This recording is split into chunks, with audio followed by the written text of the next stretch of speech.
बेटा माँ से नाराज होकर घर से भाग गया। कुछ सालों के बाद जब घर लौटा तो पता चला माँ मर गई। वो नौजवान कब्र पे आया माँ की और रो कर कहने लगा, माँ एक बार मुझे माफ कर दे। एक बूढ़े मियाँ ने कहा कि बेटा, मरने से पहले तेरी माँ यही कहती थी कि जब मेरा बेटा आए ना उससे कह देना मैंने उससे माफ कर दिया। जब मेरा बेटा आए उसे कह देना मैंने उसे माफ कर दिया।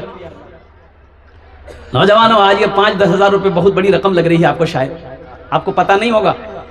बाप वो है जो रोड पर पसीना बहाया, चिलचिलाती धूप पे पसीना बहा बहा कर खटा है। किसके लिए? अपने लिए नहीं।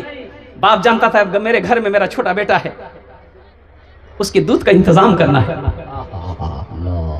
तुम्हें क्या एहसास होगा?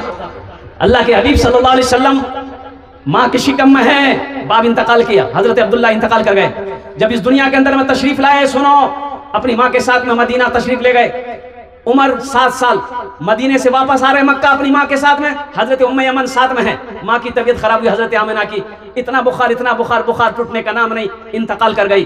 और सुनो, हजरत उम्मे यमन कहती हैं कि जब आपकी वालिदा को दफन किया गया, आप अपनी माँ की कब्र से नहीं हट रहे थे। मैं बार बार हाथ पकड़कर खींचती थी, बेटा घर चल, लेकिन अपनी माँ की कब्र से हटते नहीं थे, ज़ारो कतार रो रहे थे। और सुनो, एक वक्त वो आया जब हज का करने, आखिरी हज करने के लिए अल्लाह के रसूल सल्लल्लाहु अलैहि वसल्लम मदीना से जब निकले मक्का के लिए, दरमियान में, मक्का और मदीना के दरमियान में एक मकाम है जिसको मकाम अबवा कहते हैं। उस पहाड़ी पर माँ की कब्र थी। अल्लाह के हबीब ने इरशाद फरमाया, मेरे सहाबियों आज रात यही गुजारेंगे।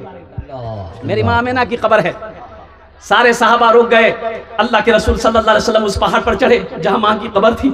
अब माँ की कब्र के पास में बैठे ज़ारो कतार रो रहे हैं। पूरी रात गुजर गई, इतना रोए कि आपकी दाढ़ी मुबारक तरह हो गई। आपने इरशाद फरमाया, काश मेरी माँ आमिना जिंदा होती, मैं इशा की नमाज पढ़ रहा होता, मेरी माँ आमिना आवाज देती, बेटा मोहम्मद, तो मैं नमाज तोड़कर माँ के सामने खड़ा हो जाता। माँ तेरा बेटा मोहम्मद हाजिर है। ये 5 हज़ार रुपए बहुत बड़ी रकम लग रही है, बाप के नाम पर बहुत बड़ी रकम लग रही है मुसलमानों। अगर माँ न होती जमी पर ना था, जो आंचल न होता कहाँ सर छुपाता।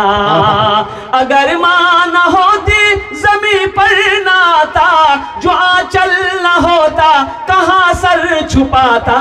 मेरा लाल कहकर बुलाती है मुझको, खुद भूखी रहकर खिलाती है मुझको।